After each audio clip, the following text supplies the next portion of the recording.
Now we all know that everything in the future is shiny and chrome. Obviously. But this week's monster has a story dating back to ancient history, a period of time known to those that lived through it as the 90s. To some, this might be remembered as the era of Tamagotchi, portable CD players, and whatever the hell this thing is. But to those who engaged in the world of Dungeons and Dragons, it is also remembered as a time where Dragon Magazine was really hitting its stride and bringing us some of the most insane content the game has ever seen. And today's monster, the Chromium Dragon, is by far and away one of the most dangerous, insidious, and avaricious creatures to ever soar the skies of D&D. So kick back, relax, take a short rest, and allow me to regale you with the story of a dragon who is so greedy, they might even make a politician blush.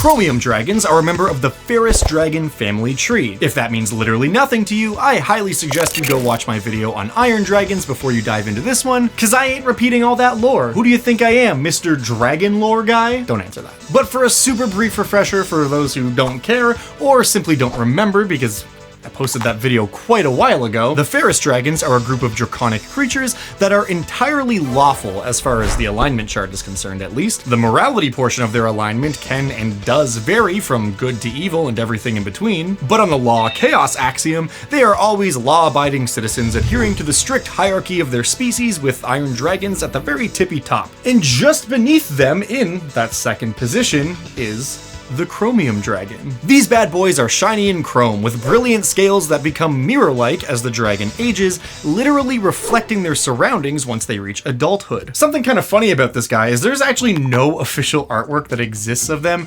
other than the splash page artwork from the 3rd edition Dragon Magazine article, a piece of art which, despite my efforts, I have not been able to find without the text all over it. And it's for that reason that in past videos when I talked about these guys, the art I was using was actually from a Magic card. But what that means is the new artwork we're showing off today, which was done by the ever-talented Dakota Curry, is the first piece of art depicting this guy since probably 2007 when Dragon Magazine 356 was printed. I couldn't even find any fan art out there of the D&D Chromium Dragon, so I don't know. I'm sure it exists, but as we all know, Google has become unusable in the past few years. Anyways, according to the first line of their description in the June 1991 issue of Dragon Magazine, they are the most evil and greedy of all the ferrous dragons. But it goes so much further than just they're greedy bad guys. Among the dragons we've seen in 5th edition D&D, and just kind of notoriously throughout all the editions of the game, if you ask someone what the most evil type of dragon is,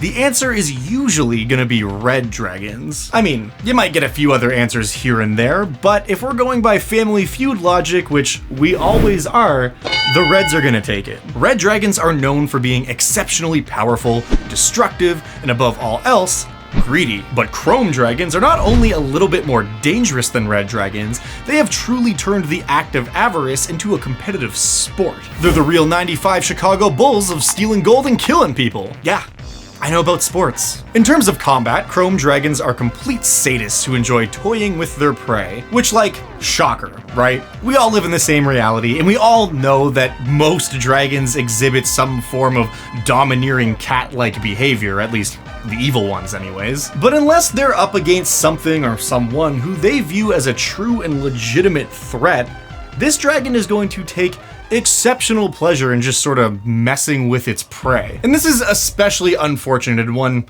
specific instance because as lesser known draconic creatures, many people in the worlds of D&D, like within the canon, don't even know that chromium dragons still exist or even that they ever existed, which means many people who encounter them mistake them for silver dragons. And that's a massive bummer for the one making the mistake, because while they may both be lawful creatures, the two could not be farther apart in terms of disposition. Silver dragons are known to generally be of good disposition and have a special affection for humanoid races, often spending years polymorphed into a humanoid form. So with that reputation in mind, you can probably see how a chromium dragon might abuse the implicit trust a traveler might place in them, assuming that they are a silver dragon. And that's why making nature checks is so important. Put some respect on your rangers, people. Nah, I'm just kidding. We already know the druid has a way higher bonus anyway. And as if all of that mistaken identity wasn't bad enough, they are sometimes confused with mercury dragons, which, if you've seen my video about them,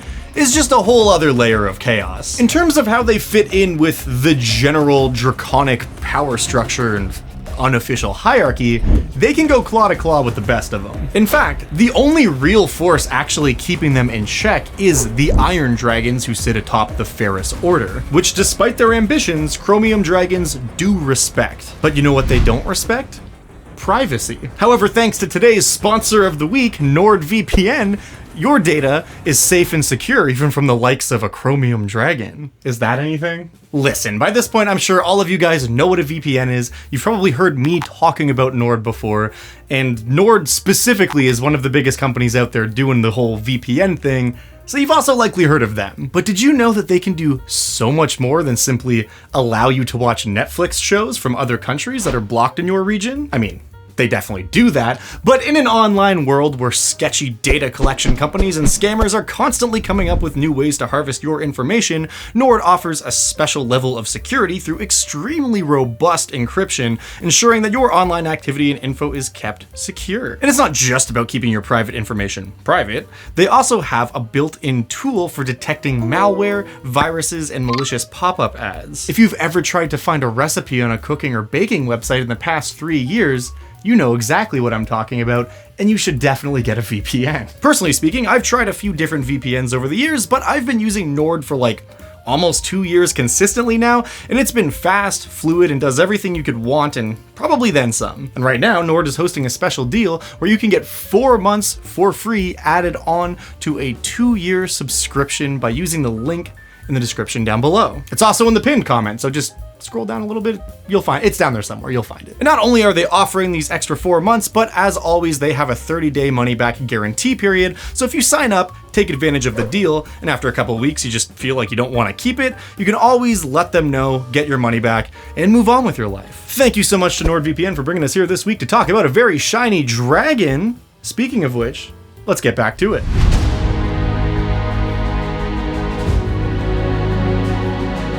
Due to their mirror-like scales, chrome dragons prefer to live in areas that are consistently draped in snow. Frequent snowstorms and the entire area being basically the same color makes it extremely easy for them to blend in despite, you know, being massive. This puts them at odds with white dragons who also gravitate to these areas, but both in terms of strength and guile, a chromium dragon can easily dominate or destroy a white rival. In some cases, they may even end up forcing the white dragon into their service to act as a sort of minion, something which the white dragon is bound to be resentful of, but like, it's better than dying, I guess. They're also big into laying traps around their lair, as many dragons are wont to do, but chromium dragons are like real big trap guys. Theoretically, I could also see chrome dragons doing well in a desert where their presence would merely be written off by anyone who notices them as a heat wave or a mirage. But the bottom line is, no matter where they are, and they can successfully exist in lots of different places, they prefer to be somewhere with very uniform terrain. As for their lair itself, they're fond of creating labyrinthine pathways and using mirrored surfaces to ensure that their home is extremely hard to navigate for most creatures. They're fond of creating hidden chambers, and most of them even set up multiple treasure hoard rooms. One that holds the bulk of their treasure, and another which is likely to be a little easier to find and only holds a fraction of their true wealth. They do this so that the lesser hoard of treasure can act as a decoy in case anyone actually manages to navigate their lair and steal from them. The thieves might walk away with a king's ransom, not realizing it was only 10% of what they could have stolen. Another massive difference between chromium dragons and other treasure hoarding lizards is that they are extremely organized. They catalog every magic item, every tapestry, and every coin to ensure that they always know exactly what they have at any given moment. Rather than a massive pile of golden trinkets like you might see in the lair of a red dragon, chromium chromium dragons sort their treasure by type and value, meaning that the treasure room of an ancient chromium dragon is liable to be a tremendous haul with countless displays and other organization solutions to ensure everything is in its right place. They also love to enchant seemingly mundane items within their hoard using tracing magic, so that if someone does manage to steal something from them, even from the decoy room, they will be able to track that person down, get their stuff back, and murder the thief. Or more than likely, just send a minion to do it. But should this dragon ever need to get its pristine claws dirty, it has many tricks up its scaled sleeves to deliver death to all of its enemies. I mean, it's a f***ing dragon. So the first thing we need to talk about, these stat blocks. They are a changin'. This is something we collectively have all known since I debuted the Sphinx of Wonder stat block back in June, but with the new D&D rules update, the look, feel, and relative danger of most monster stat blocks is changing, in my opinion, for the better. At Gen Con this past August, we got a chance to actually see some of the pages from the monster manual coming out next year, including a few skeletons, some Kuatoa, and most exciting to me personally, the ancient green dragon. Now this video isn't about the new stat block format or WotC's design philosophy going into D&D 5.5 or whatever we're calling it now. We're gonna do that video after we see the monster manual. But as you guys all know, whenever I convert a monster from an older edition into the current edition, 5th edition right now, I always try to keep in mind what the current game's philosophy is towards monsters so that it will fit in with your campaign, ideally needing relatively few adjustments. Because at the end of the day, whether I agree or disagree with certain things they're doing, I want to give you something that is usable for the game you're running right now. So in an effort to kind of future-proof all of the monsters I'm making between now and when the monster manual actually does come out, I've had to basically take what few stat blocks we have and sort of reverse engineer them and make some assumptions and adjustments for my own content. And all of this is just to say, dragons are so back right now.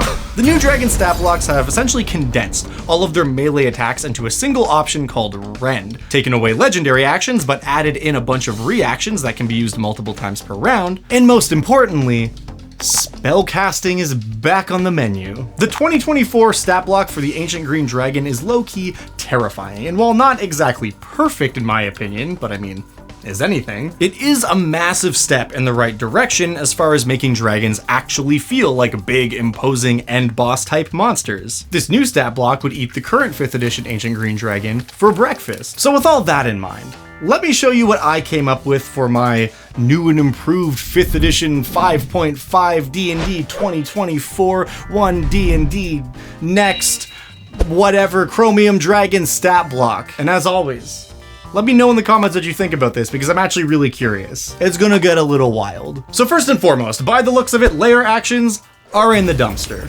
Kind of. The way it seems like dragons will be handling their LAIR actions going forward isn't with bespoke things they can do only when in their lair on initiative count 20, but rather they have more resources within the action economy. The Ancient Green Dragon, for example, can typically take 3 reactions per turn. However, if it's in its lair, it gets 4. Same goes for legendary resistances, which default to 4 per day, but it gets a 5th one while it's in the lair. That said, if you want to create unique mechanical combat elements for the environment within your dragon's lair, you super can. There's nothing stopping you from doing that still. But the dragon stat blocks going forward, it seems like, are gonna have the idea of them being in the lair sort of accounted for and juiced up within the stat block itself. Now in terms of physical damage, my dragon has a rend attack, which is essentially just a catch-all for the dragon doing something in melee. It might be a bite, or a claw, or a tail, whatever. All of that is just condensed into one singular action now. The Chrome Dragon's rend deals slashing and cold damage,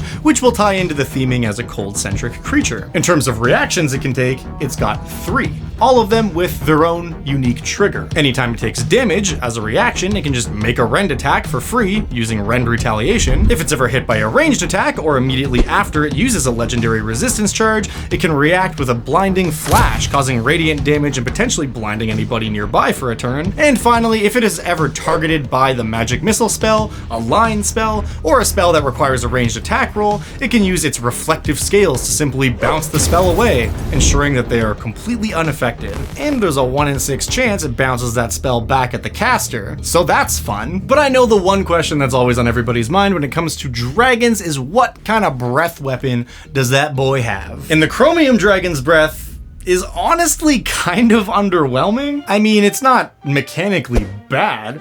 It just breathes a cone of cold damage, which is flavored as, frozen crystals kind of coming out of its mouth, but it's basically the same as what the white dragon does. The one difference though between it and white dragons, aside from the massive leap in damage, is that it can also focus its breath into a line, which does give it a bit more utility, but it's not particularly unique or flashy. In the interest of keeping my conversion true to the established lore within the books, I didn't change anything here, but I do kind of like the idea that a dragon cloaked in mirrors might be able to do something with radiant damage using its breath weapon. I don't know. There's probably something there, maybe a blinding ability, but we're gonna get to that. The newest and most exciting change to this dragon stat block and all dragon stat block is, of course, the return of spellcasting. We love casting spells. So you better believe the chromium dragon has a handful of brutal spells to help it out in battle. In the once per day category, as an ancient dragon, it can cast Eye Bite, Mind Blank, Polymorph, and Flesh to Stone. All extremely useful spells for very different reasons, but one notable thing here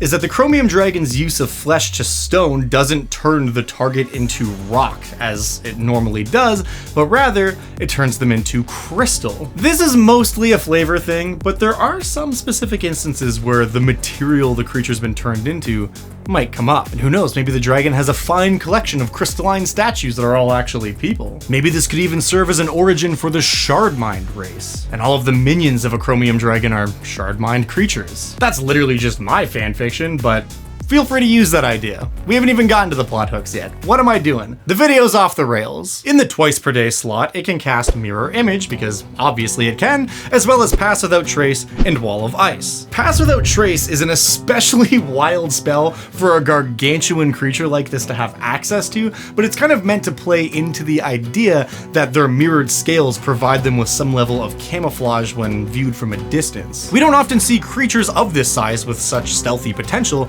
so I think when it comes to being impossible to pin down, that's where the chromium dragon really has a unique and interesting edge, both in combat and just in general. Now, in terms of battle tactics, given everything we just talked about, they're obviously big on the idea of an ambush. They love keeping up high and then dive bombing towards their targets, using Wall of Ice to box them in, and then blasting them with a breath weapon. Beyond that, it's just kind of dragon business as usual, though Mirror Image does make them much more difficult to deal with in melee combat, and Flesh to Crystal is a real game changer if it connects, especially if the party's not ready to handle petrification, which they probably aren't.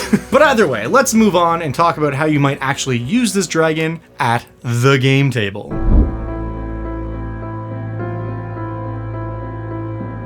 So, it's a dragon. All your standard dragon plotlines apply. But beyond that, if you want to do something special and unique to the chromium dragon, I love the idea that one of these bad boys might be masquerading as a silver dragon on purpose and preying on a populace. Perhaps all the people in some town think that there is a benevolent silver dragon in the mountains who protects them, but in reality, it's a chrome dragon who is, of course, up to no good. Maybe even one of the NPCs the players interact with regularly is a silver dragon, and then when they suddenly betray them, it all comes together. I also think due to the uniquely organized nature of the dragon's horde, planning a heist in a chromium dragon's lair would be especially fun. I mean, sure, stealing something from a dragon's horde is like a classic D&D adventure, but the dragon's horde is often not meticulously hidden so well, and usually they're not organized like a museum. There's also the angle of that Flesh to Stone ability turning people into crystal. Maybe there's some world-famous artist out there who makes these beautiful crystalline sculptures, and it turns out that guy is actually a dragon, and those sculptures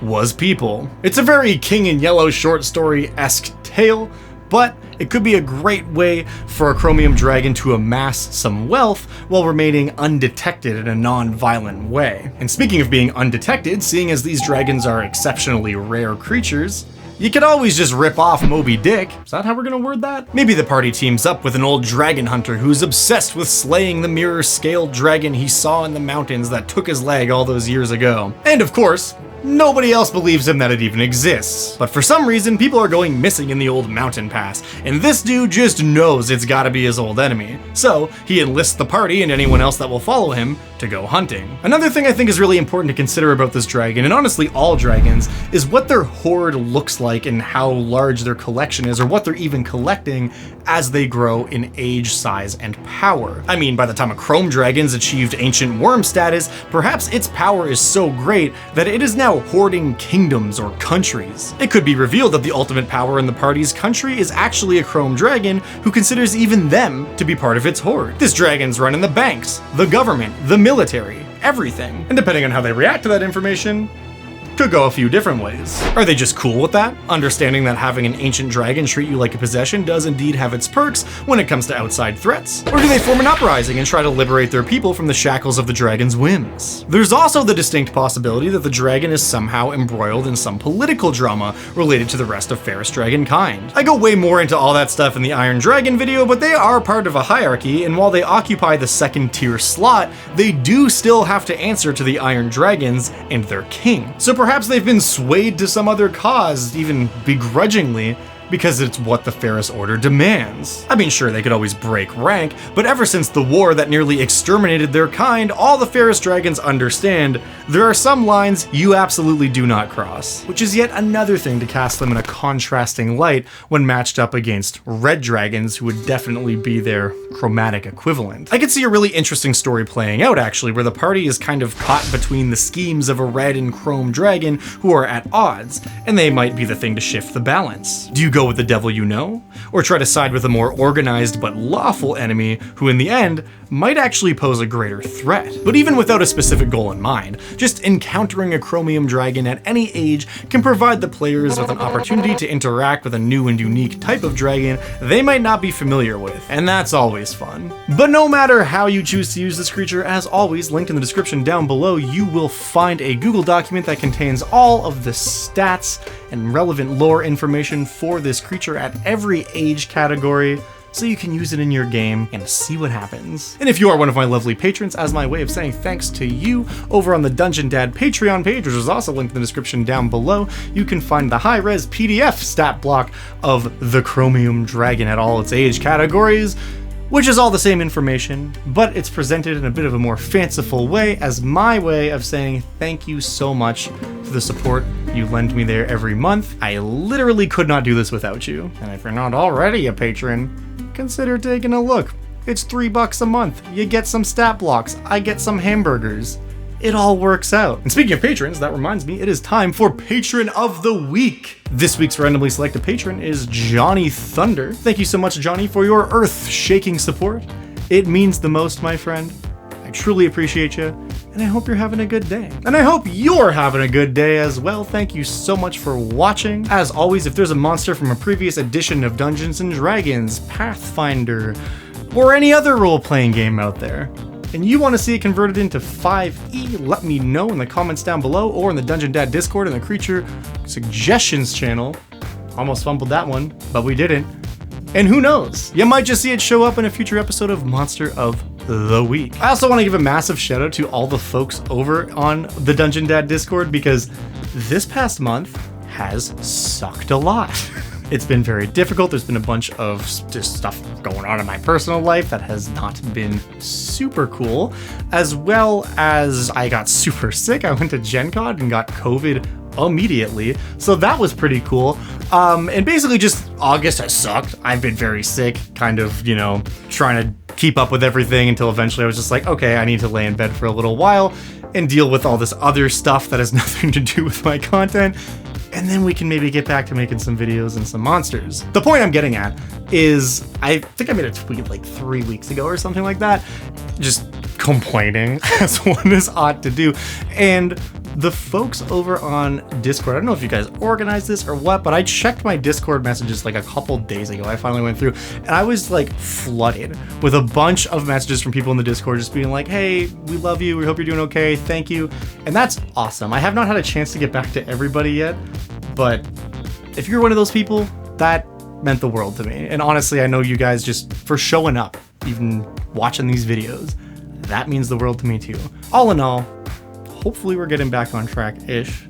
but better days ahead. Thank you so much for watching. Thank you for your support. And I'll see you in the next one. Until then.